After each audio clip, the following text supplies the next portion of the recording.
Well, hello everyone. It's Miss Abdallah back with you again. I wanted to make this video explaining some of my favorite quiz games that I use to mix up instruction in my classroom and to mix up our types of assessments because I find them to be so useful, and I'm hoping that making a video about them draws awareness so other teachers know about these amazing online resources.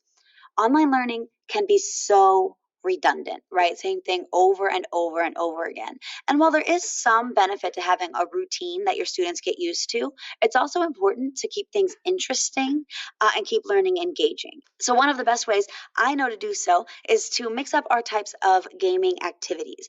So like when I want to do a quick check at the end of a lesson or a review at the end of a unit, that type of thing, I use these types of websites. First of all, let's talk about the four I'm going to talk about today. So I'm going to tell you about 4 different game websites that I love using and that I use interchangeably throughout my instruction. The first one is Quizzes, and then I'll talk about Gimkit, and then Kahoot, and then lastly Blookit, which is kind of like a combo of 2 of the other ones. They're all really useful, and you'd be benefited to use any of them or multiple of them. But let's jump right in. To start with, as you can see, I'm on the website Quizzes. Quizzes is really fun because it has one of the best libraries of quizzes and is one of the easiest to make new quizzes on. This has an amazing system for that and also gives you some of the best data. So to start with, when you open up Quizzes, like this is just quizzes.com, you log in, this is the website you get. So you can obviously start by searching for a quiz on any topic, right? Like let's say this week I was planning for next week and I was like, okay, I'm going to be teaching about adding and subtracting fractions. So I'm going to like search for quizzes about that. And I will see so many come up. Look at all this. Look at all those results. Oh my gosh, insane. And so I might like look through and like see what questions I like on different quizzes. But when you're just scrolling on the search page, you actually have a little preview section, which can be very beneficial to just check in quickly what might work and what might not work. There's a lot of quizzes, and I could like look for one. Maybe I don't like these, they're like too straightforward. I want to make my own. What you do for that is you go to create and then a quiz. And so you'd obviously name it first. Just do adding on this one. It's mathematics. And I gotta show you how you make quizzes on here because like I said, one of the best quiz makers. And so you can add different types of questions. And this is the free version. I have the free version of this particular resource.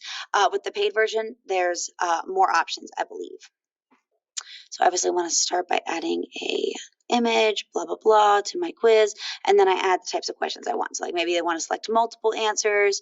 Maybe I want them to answer, which is a basic multiple choice. I can add an image, I can add audio, I can add video to any of my questions. What's cool is while you're making it, it shows you how it appears to the kids right away. So you can see that. It's a very cool feature because you don't have to wonder what the student view is going to look like. And I would, for this particular question, attach an image with the flour recipe on it. This was just an example though. You can also make your answer choices images, which is very helpful if you have like primary grades. Maybe you're teaching about geography and you want to like put different landforms, like really limit your imagination. Now, if you have the pro version, you can add an explanation to your question. And so that way when they like click the incorrect or correct answer, it'll give them a little explanation. So I'll save that. Oh, I have to mark which one's right. All right.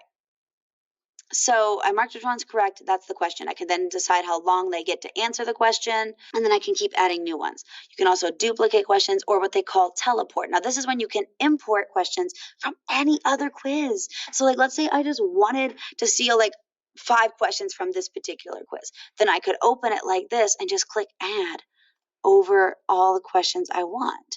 And it will just add them to my quiz. And it will tell you you've already added it because it will say add again. It's really one of the coolest quiz makers of the different ones I use. Now look at this. See, it only has a quiz quality score. Because it has so many quizzes, it will tell you how quality your quiz is, which I thought was pretty cool. The funnest thing about quizzes is that in between the questions, the kids get to see like a little picture of a meme, and you can choose like which memes you want your kids to see. And so like in between questions, they'll see like a little funny joke as like a reward for getting the question right. It's a pretty cool little feature. Now let's talk about what the reports look like. Okay, so what you can see here is that when you assign a quiz through Google Classroom, it will actually tell you that here on the thing. So like these are ones I assigned through Google Classroom, and it will tell me that which class it is here.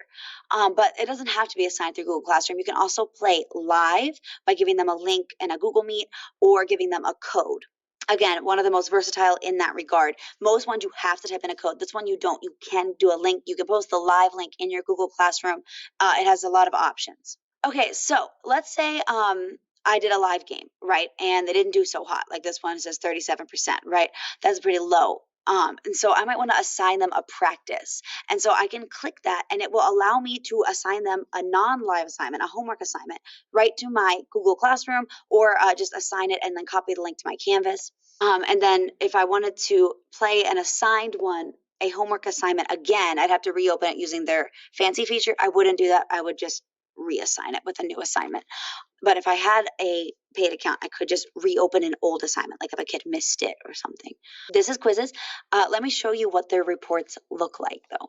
Okay, so you can see that when I have given an assignment, this was a line plots assignment, and I can see the kids here. I'm blocking their names with my picture because that's private, but you can see each kid's score, their accuracy. So if you wanted to take a grade on it, you could really quickly. You could even send it to their parents if you wanted. That's a really cool feature.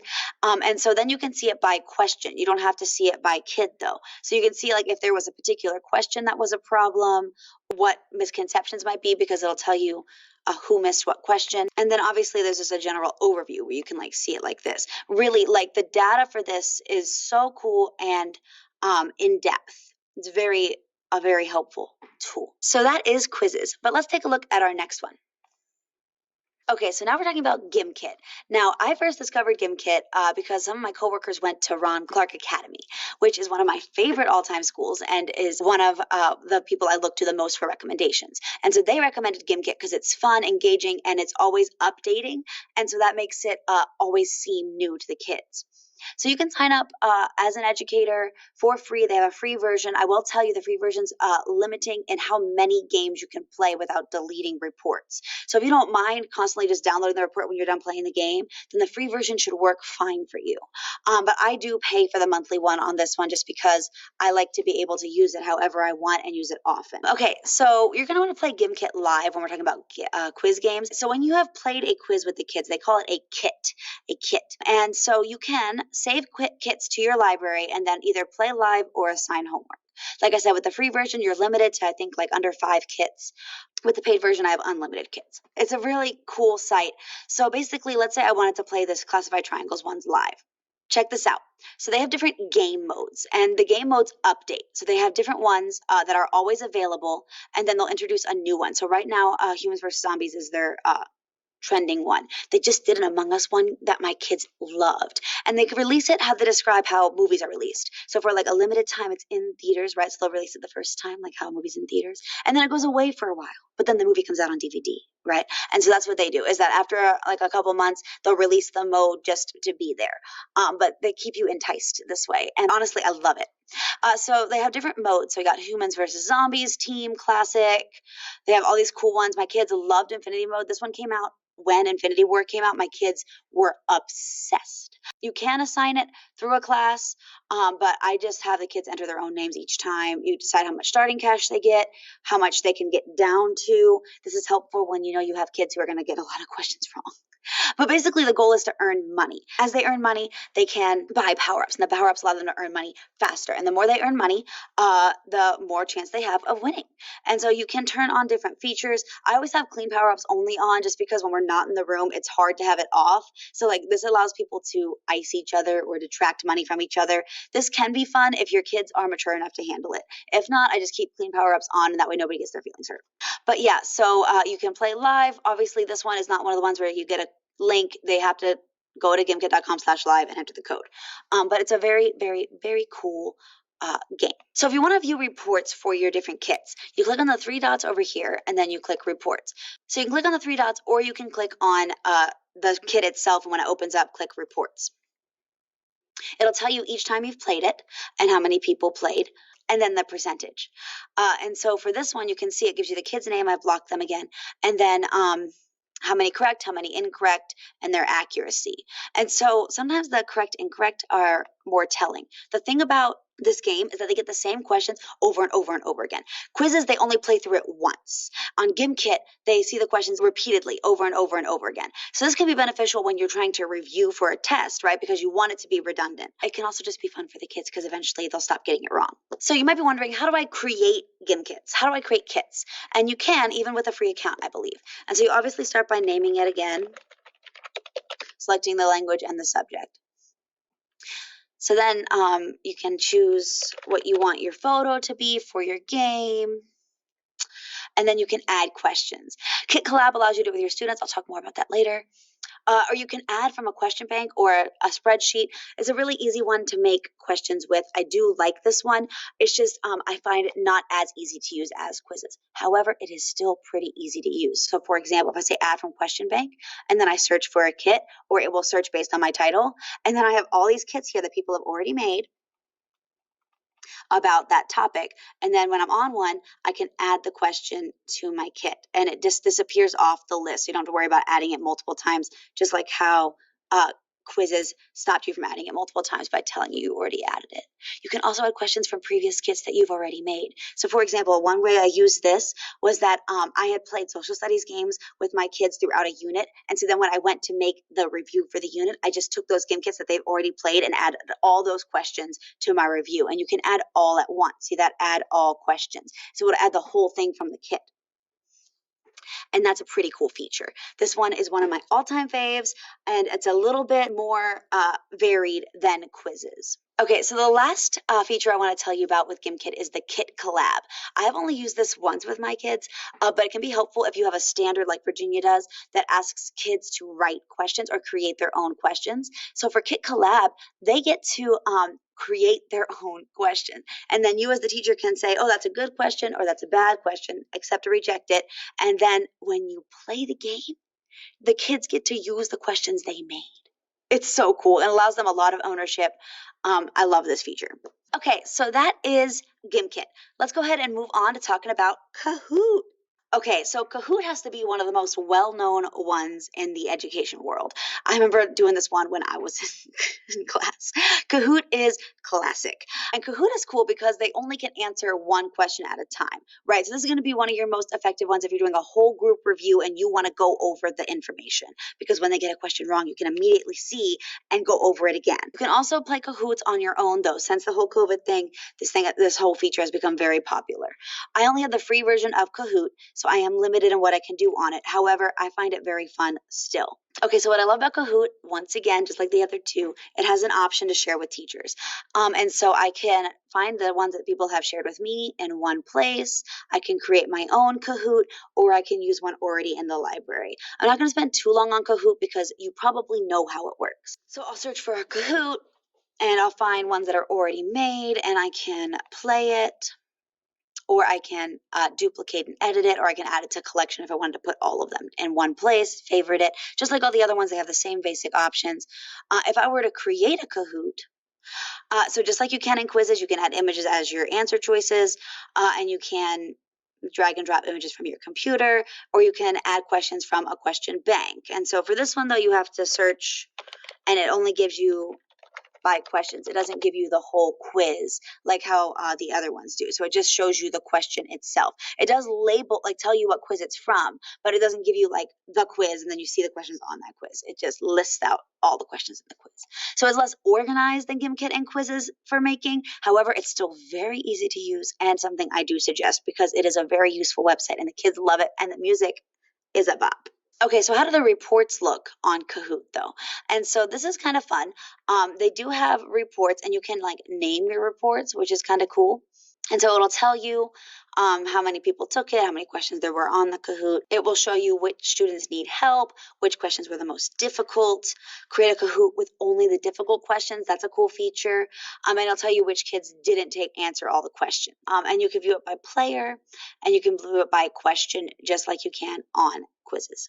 So that is Kahoot. Let's go ahead and move on to our last one, Blookit. Okay, lastly, my most recent find. This is Blookit or Blookit. I actually don't know how they pronounce it.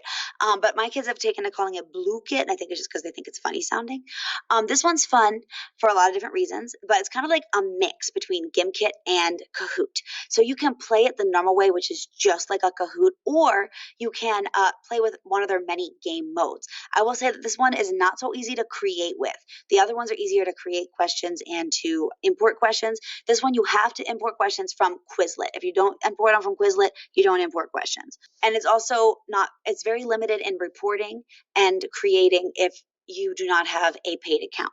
However, playing it is so much fun that it's worth all these other quirks. So check this out. When I go to play, I can choose my mode, and all of these are available at all times, at least that I know of. I've had this one a limited time, but they don't go away like Gimkit, but there's so many options, so many different ways to play, which is what makes Gimkit amazing and what makes this one amazing. Kahoot is always the same type of game over and over again. Quizzes, same thing. It's always going to look pretty much the same, but it's not like a different mode, right? We're talking about how the questions are answered and what the goal of the game is.